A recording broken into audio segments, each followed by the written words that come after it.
শিরোনাম: ইনকিলাব মঞ্চের কর্মসূচিতে পুলিশি অ্যাকশন, রণক্ষেত্র শাহবাগ ইন্টারকন্টিনেন্টাল এলাকা।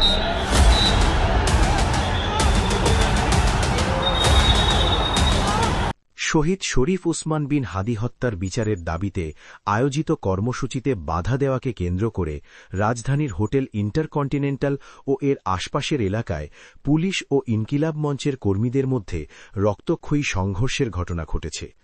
আজ শুক্রবার বিকালের এই ঘটনায় রণক্ষেত্রে পরিণত হয় রাজপথ।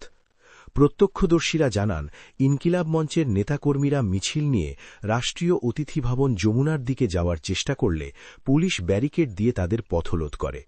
এ সময় উভয় পক্ষের মধ্যে উত্তপ্ত বাক্যবিনিময় হয় এবং এক পর্যায়ে সংঘর্ষ বেঁধে যায়। বিক্ষোভকারীদের ছত্রভঙ্গ করতে পুলিশ কয়েক রাউন্ড সাউন্ড গ্রেনেড ও টিয়ার শেল নিক্ষেপ করে। এছাড়া জলকামানের মাধ্যমে পানি ছিটিয়ে আন্দোলনকারীদের সরিয়ে দেওয়ার চেষ্টা করা হয়। হতাহতের খবর: এই সংঘর্ষে ইনকিলাব মঞ্চের সদস্য সচিব আবদুল্লাহ আল জাবের গুরুতর আহত হয়েছেন। সংগঠনের পক্ষ থেকে দাবি করা হয়েছে, পুলিশের লাঠিচার্জ ও টিয়ার শেলে তাদের অন্তত ৫০ জন কর্মী আহত হয়েছেন। আহতদের স্থানীয় বিভিন্ন হাসপাতালে চিকিৎসা দেওয়া হচ্ছে। সরকারের অবস্থান: ঘটনার পর অন্তর্বর্তী সরকারের পক্ষ থেকে একটি আনুষ্ঠানিক বিবৃতি দেওয়া হয়েছে।